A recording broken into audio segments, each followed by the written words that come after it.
All right, so we're gonna go interface G00, no shut, IP add 172.168.12.1.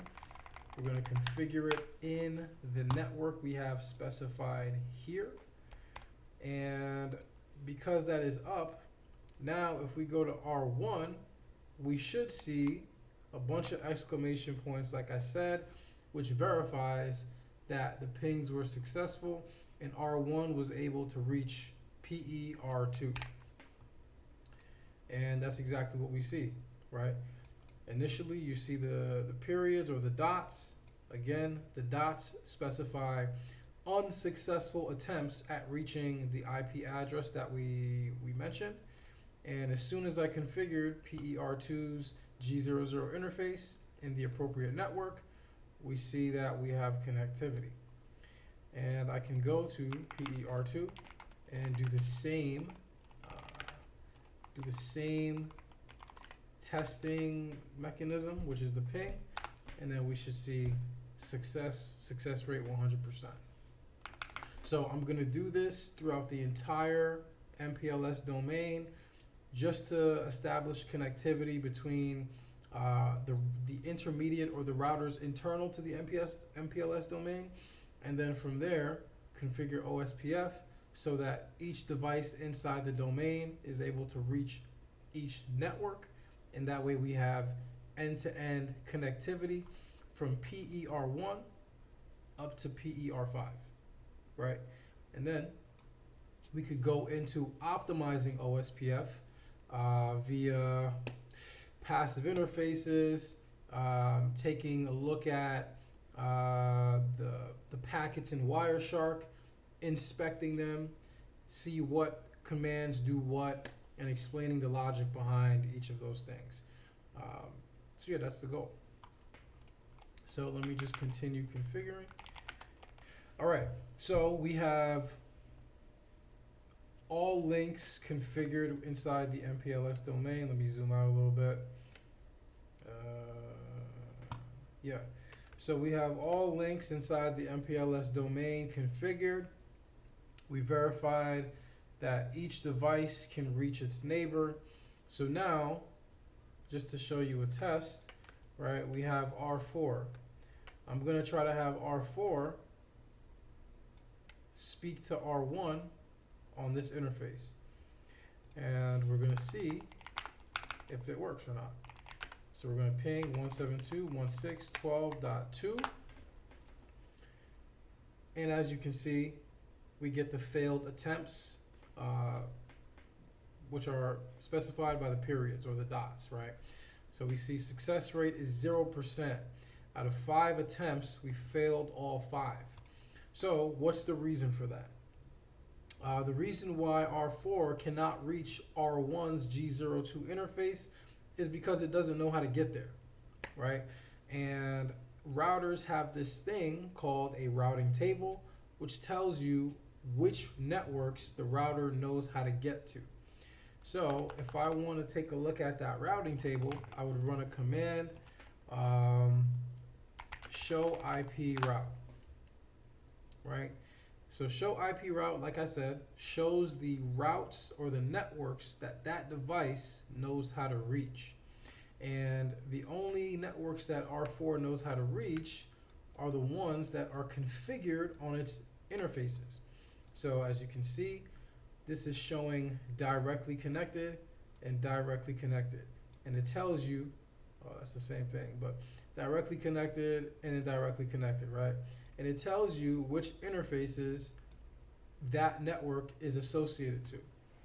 So here we see 172.168.34.0/30, and the C means it's a connected network. Connected meaning directly connected.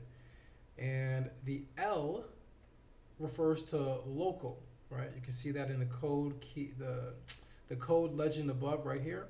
So L means local, and what that means is this IP address is configured directly on this interface of R4, which we can see 172.168.34.0/30. that says the network, right? The directly connected network. And then 172.168.34.1, the directly connected and configured IP address, right? And the same thing is the case for G02, 172.168.45.0/30. We see that highlighted there, and that's on G01, right? G01. And then the same thing with the IP address. So if I try to reach, as we've shown, R1's G02 interface, we know that R4 doesn't know how to get there. So we can specify it at a more granular level. So we'll say show IP route and show me how to get to 172.168.12.0, which is R1's G02 interface. And it says subnet not in table. So in plain language, I don't know how to get there. I don't know where that is. So that's why we're going to configure OSPF. The purpose of OSPF is to advertise known networks in an OSPF domain to other routers inside of that OSPF domain. And I'm not going to go into OSPF area 0 and like all those details. Not right now, right? Because right now I'm just trying to configure this and get to the MPLS portion. When I'm studying OSPF, right, like in my exam topics here, when I focus on this primarily, then I'll go into that stuff, you know, make a video on it, post it. But right now I'm trying to understand VPN technologies, mainly MPLS. All right, so back to this. So now I'm going to configure OSPF. And to configure OSPF, we have to specify the OSPF process. I just realized I'm wearing a do-rag. And I'm thinking about posting this on LinkedIn. Like, what?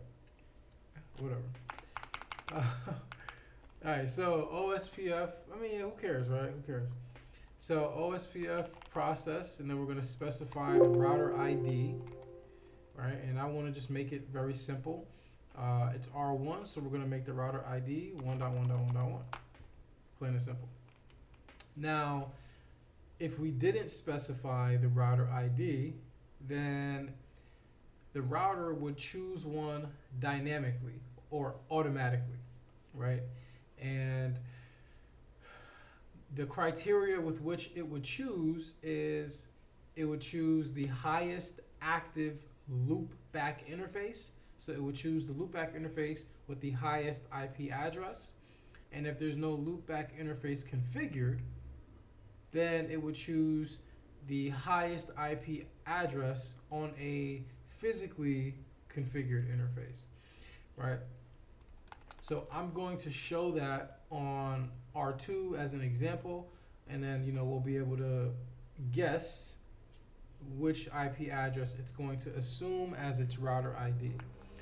So now that we've configured the router ID, we know R1 is going to be listed as 1.1.1.1. So now we want to form a neighbor adjacency between R1 and R2. So the way we do that is via network statements, or we could do network statements, or we could configure it directly on the interface. I'm going to do network statements because I like how it shows in the running config.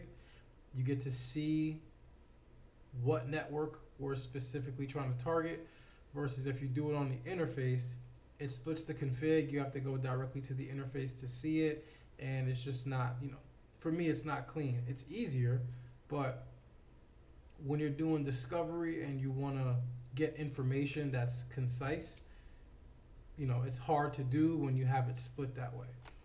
So I'm going to specify the network that, or the interface that we want to assign or advertise into OSPF. And again, I'm not going to go into, you know, the structure behind a network statement. It's kind of assumed you know that. If you want to learn it, you know, put it in the chat.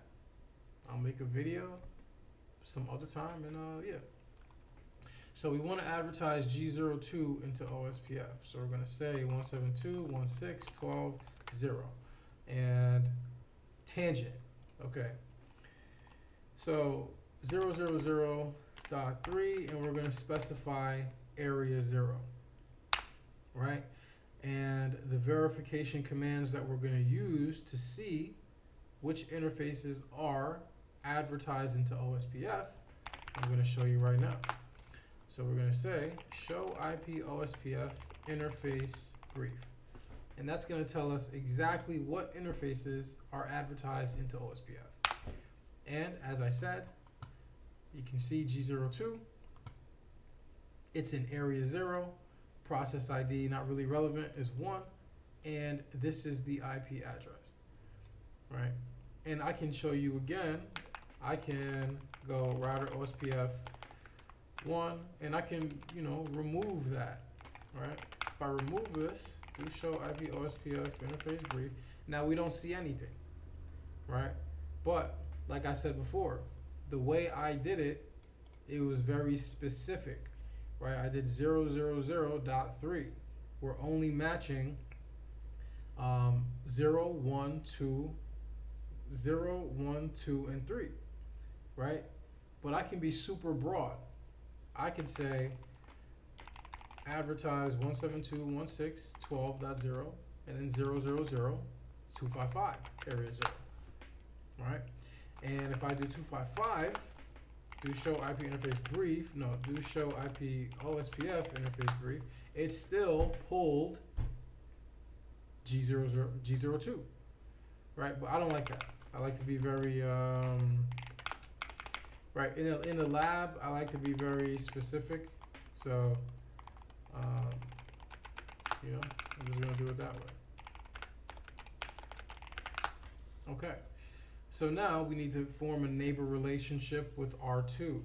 And the way we do that, we do the same exact thing on R2. Same commands, everything. I did say I was going to show the dynamic assignment of the router ID. I don't really feel like doing that because it's not that serious. So I'm going to configure the router ID manually. And then we're going to advertise 172.168.12.0.0.0.3 area 0, right? Now we should soon see the neighbor adjacency between R1 and R2 form, and we'll just wait for that to happen.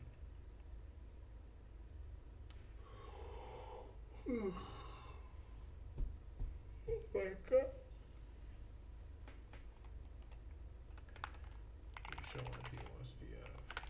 Brief. So we see the interface in being advertised into OSPF. Now we're just waiting for the adjacency between R2 and R3 to happen. And there we go. Right? Adjacency formed with this neighbor on this interface, right? G00, and it went from a state of loading to full. And if we go to R1, we're going to see the same exact thing. The only difference is the router ID 2.2.2.2, which is R2. So now, as I was saying before, we want to get all devices inside the MPLS domain to be able to see all networks, right? We want to achieve end-to-end connectivity between R1 and R5. So now, if I go to R1 and I ask R1, do you know how to get to R2's G01 interface? It's gonna say no, right? And the way we test that is show IP route 172.168.23.0. There's no route in the table. So much like how we advertised or we formed the adjacency between R1 and R2, we're gonna run the same command telling R2, hey, advertise G01 into OSPF, and then we're going to check on R1 and make sure we can see it, right? So we're going to say network 172.168.23.0, that's R2's G00 or G01 interface, and then we do the network statement. Now if I go to router 1 and I run the same exact command, right, asking, hey, show me how to get to this network, we should now see something in the routing table, learn via OSPF. And there it is, right? So it's saying, I know how to get to 172.16.23 via G02, right? G02, we see that that's the interface, G02. And I learned it from a device with this IP address, and I know it as neighbor 2.2.2.2. And that neighbor I formed the adjacency with via G02, right? And then you can see I learned it via OSPF. This is the distance, metric, intra-area, all that good stuff. I'm not going to go into that. So I'm going to do the same exact thing on all the routers inside the MPLS domain until we get end-to-end connectivity and R1 is able to ping R5's G00 interface. So I'm going to do that, and I'm going to go quiet real quick. All right. Okay. So now we do our verification commands via show commands. So on R5, I'm going to say show IP OSPF neighbor. And it tells me we formed a neighbor relationship with R4. I do the same thing here. Formed a neighbor relationship between R5 and R3. And then same thing here. Neighbor relationship between R4 and R2.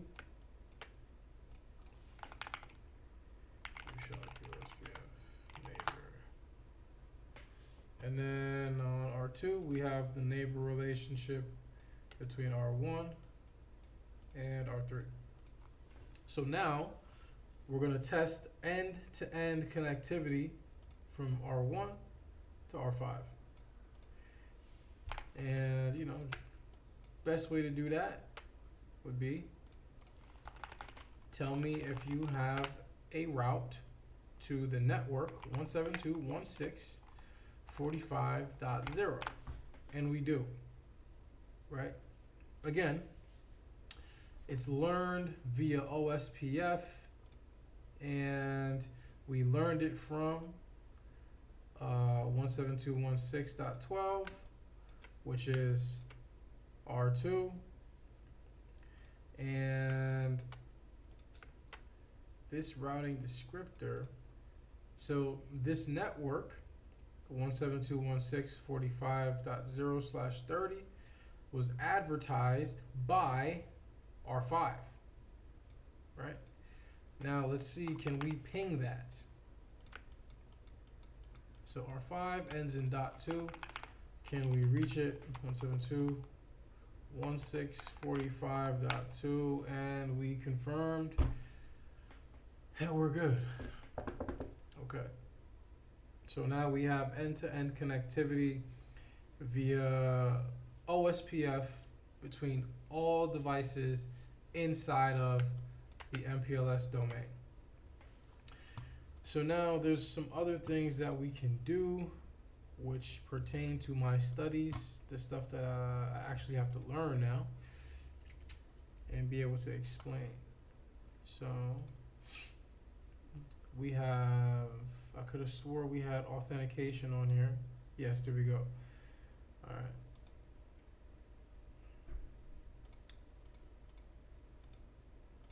So neighbor relationship and authentication. So that's what I want to focus on right now. I don't know how I'm going to do this content stuff, man. It's like so much shit. Am I still in view? Yeah, okay. All right, authentication.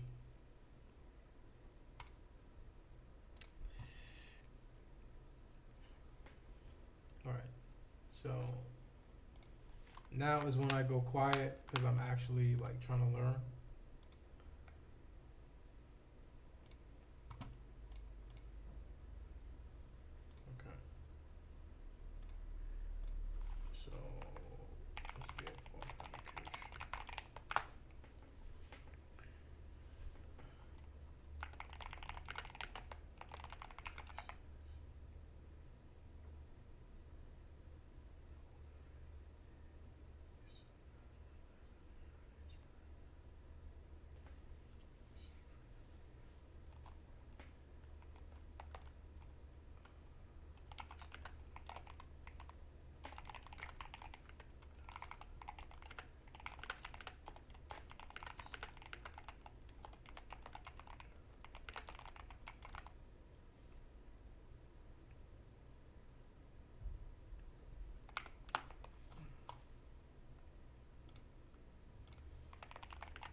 Okay.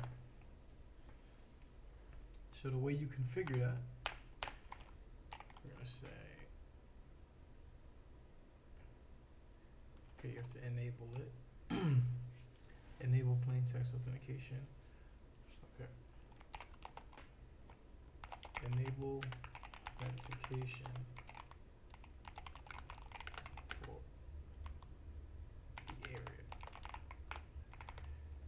Right, we say area ID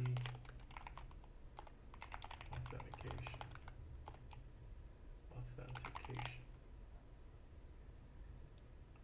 And okay. And you use the interface configure authentication on the interface.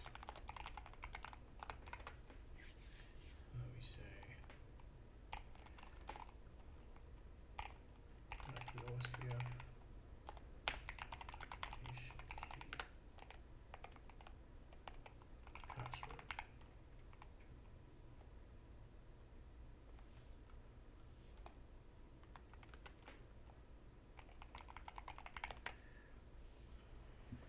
Okay.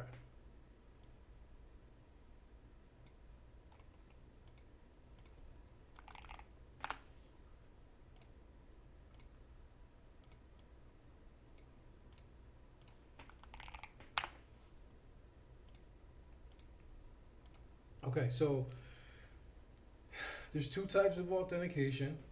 We have plain text and we have MD5. MD5 would be the method that uses some form of encryption, so that provides, some layer of security where you can't see the password.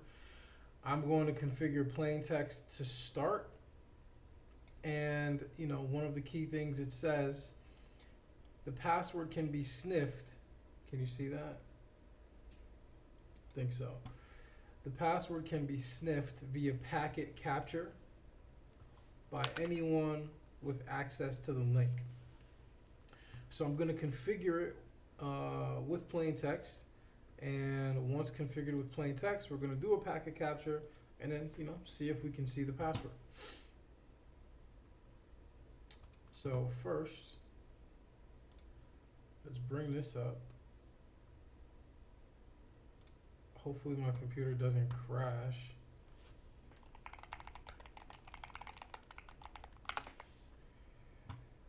Alright, I hope it doesn't crash. Okay, so we're on this link right here.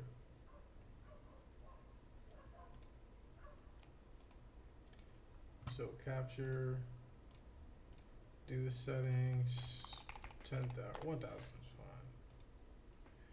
Alright, hopefully this does not crash. Okay.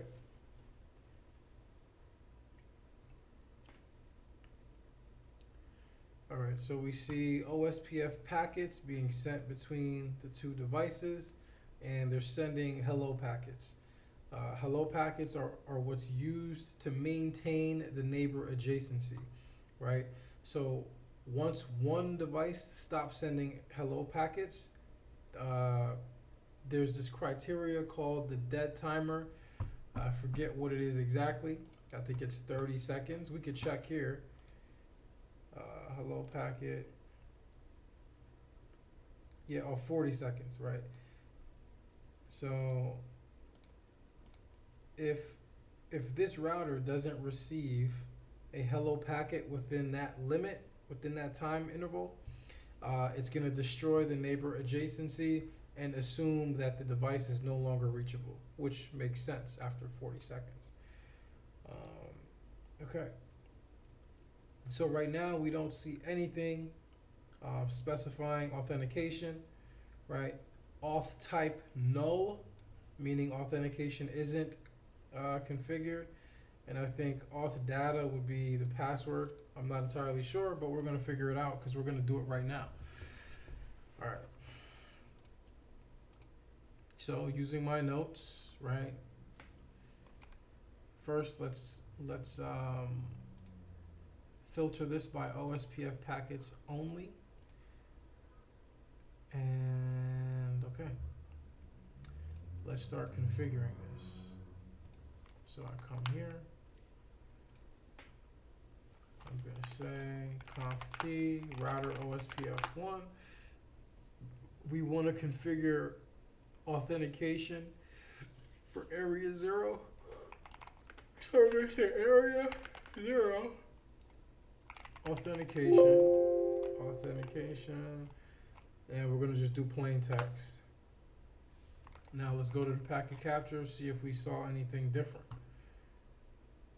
And I did that on R1. R1 is configured with .2, so we're going to be on the lookout for messages from .2. So we check the header, don't see anything.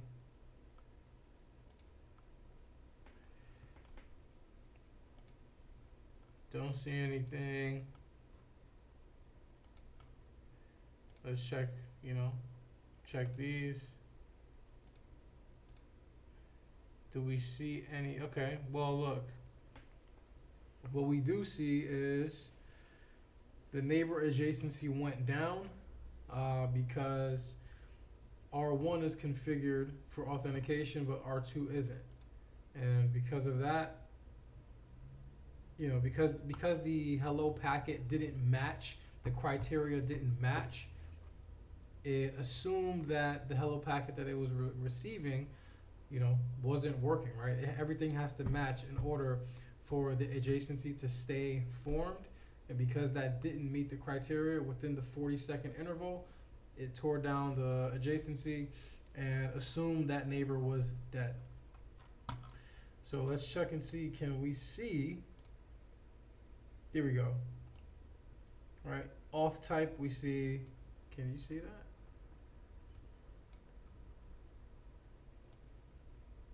Can they see that?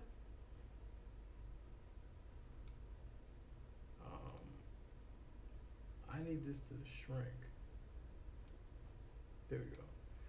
All right. I can zoom in. All right. Damn, that looks like shit. All right. So yeah, we see simple password 1. So we know authentication on that. Yeah, I'm not doing that. That looks terrible. So we see that authentication on R1 is configured. Now let's take a look at our R2 and see what we see. Okay, we see authentication type null. That means no authentication has been configured on that device, and because of that discrepancy between the two routers in the OSPF packet,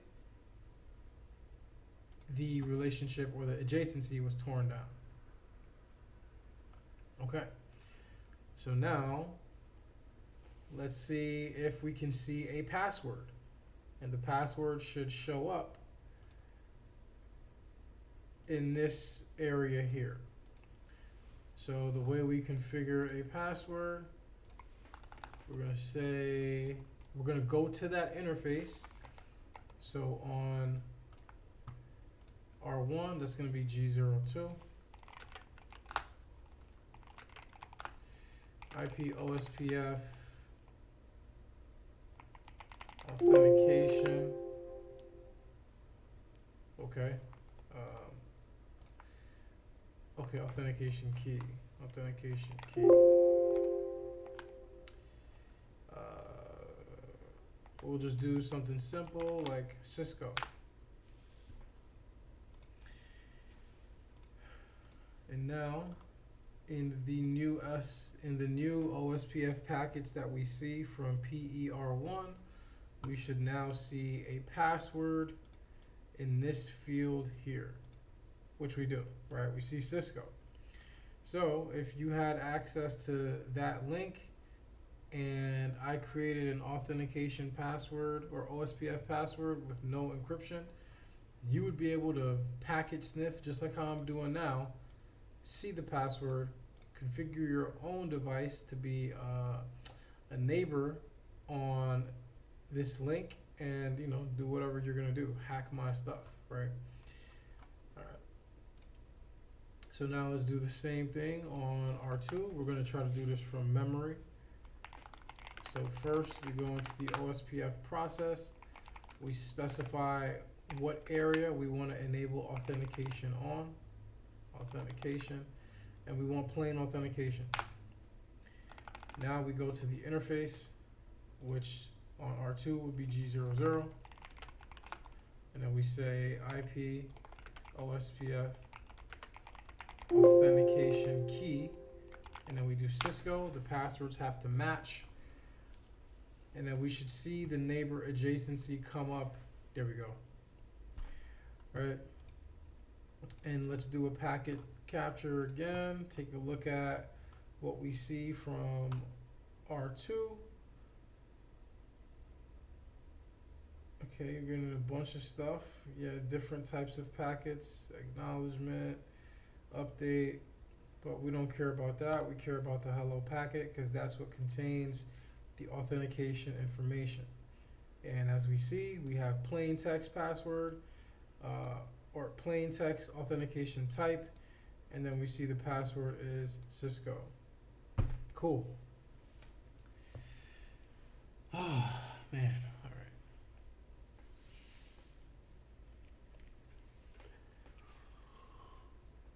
Oh my god.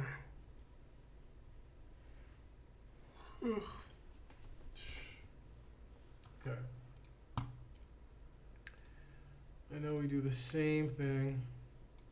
Damn, I'm tired as fuck. We do the same thing on this side.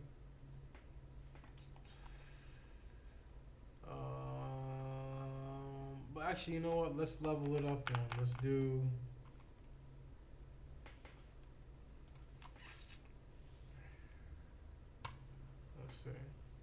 MD5.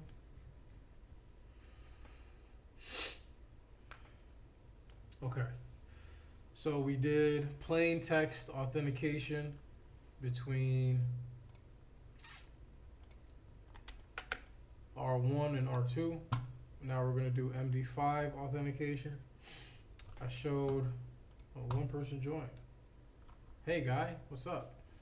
Anyway, so earlier we did plain text authentication, and we showed at the packet level the authentication type and the password. So now, once I do MD5 authentication, this should change, and I believe it should show MD5, and then I'm going to use the same password of Cisco, but instead of it showing Cisco in plain text, it's most likely going to be encrypted and a bunch of numbers, symbols, etc. So let's do that. And let's put our notes there because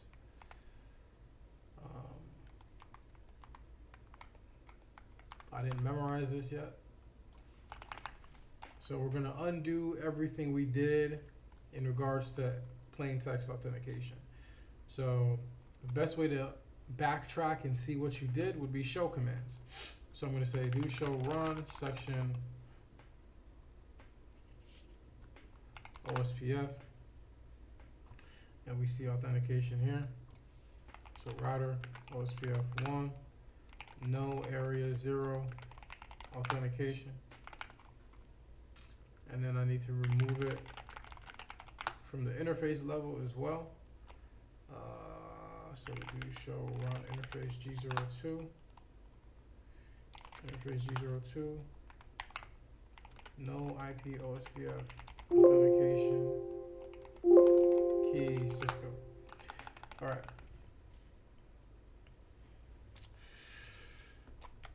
Same thing on here. Do show run section OSPF. Run OSPF 1, no area 0.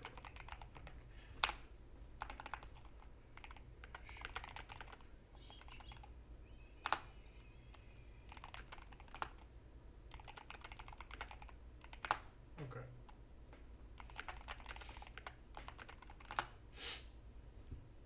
What?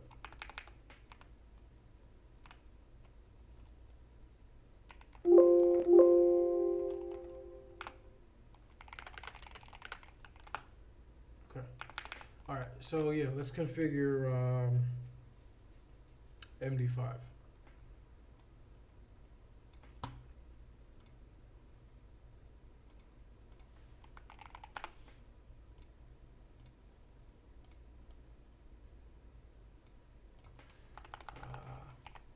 placeholder.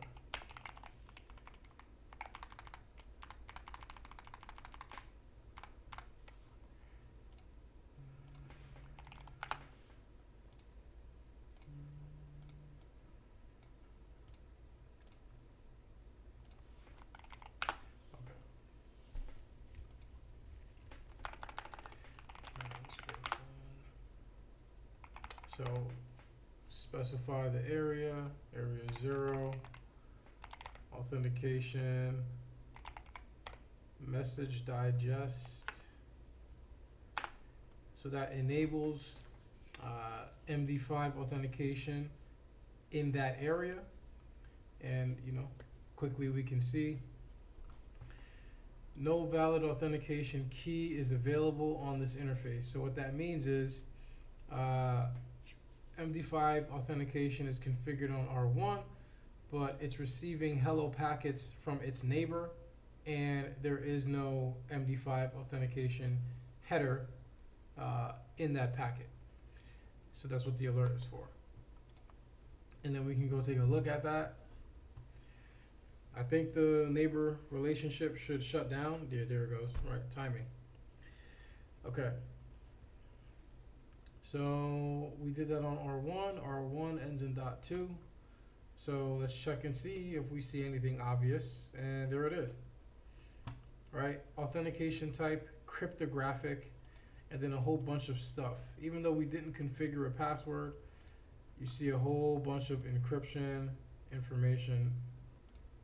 Dude. Here. Bruh, what the fuck? Okay, you get the point, right? Alright. So now let's do the remainder of the config. So we have to go on the interface and enable it. So interface G02. We're going to say IP OSPF authentication message digest. Oh, that's it, right? So you enable it on that interface. Do show run interface G02. And then we configure the password. IP OSPF message digest. The key number, we'll just do key number 1. MD5, and then we make the password Cisco. So even though the password is Cisco, we're not going to be able to see that in the packet because it's encrypted by default. Well, not by default, but it's encrypted because we're using MD5. Right? So there we go. Cryptographic. And that's most likely the key. Oh no, yeah. So key ID. Don't know what that means, but yeah. The information is hidden. So now let's go to R2 and then we do the same exact thing. This time we do it from memory. So we go to the OSPF process. We specify the area, which is area 0. We want to enable authentication. The type of authentication is message digest. Then we have to specify do show IP interface, do show IP OSPF interface brief. Then we have to specify which interface we want MD5 authentication enabled on. That's G00. So we go interface G00. And we say IP OSPF, IP OSPF authentication key, key 1. That's how you do it, right? Authentication key 1 is supposed to be MD5, right? IP OSPF. There we go. I think that's it. Message digest. There's a way to do that. No, okay. IP OSPF authentication. Message digest. So that enables MD5 authentication type on that interface. and then we specify the key. So IP OSPF authentication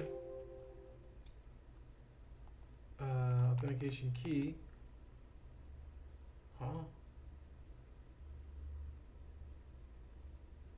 No. So do show run section OSPF. So IP OSPF authentication message digest. IP OSPF authentication key. Is it 1? No, that's not it. That's not it. Message digest key 1, and then MD5, and then the password. Okay, there we go. All right. Oh, somebody followed me? Oh shit. Bro, is that? Wait, is that John? Let me see. Hold on. Is that John? All right, boom. Yeah, so we see the neighbor adjacency form, and we'll take a look at the packets just to verify. Okay, so this is .2. .2 is going to be R1, and .1 is R2. Right, so we check the header, and we see authentication type cryptographic, meaning MD5, and we see the passwords. Right, and we know that authentication is confirmed because we see the adjacency form. And is there a way, show IP OSPF,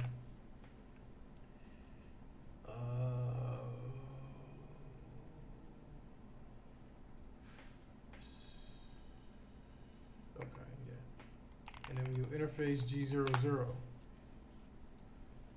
So if we do G00, let's see, what do we see authentication configured here? Yes, we see cryptographic authentication enabled, meaning MD5, and the key ID we specified is 1. So, you know, all of that's configured and we know authentication is up. And again, you can do the show commands, so show run, and then we can specify OSPF configuration. And we see under OSPF process 1, we have area 0 specified to use authentication of MD5. And then on our interface, show run interface G00, we see that we enabled MD5 authentication, and we see the key 1 with the password of Cisco. Again, we have it written down as Cisco, but if you look in the packet, because MD5 is encrypted, you won't be able to see that. All right, so we go to OSPF header. Again, we see cryptographic, and you don't see anything there.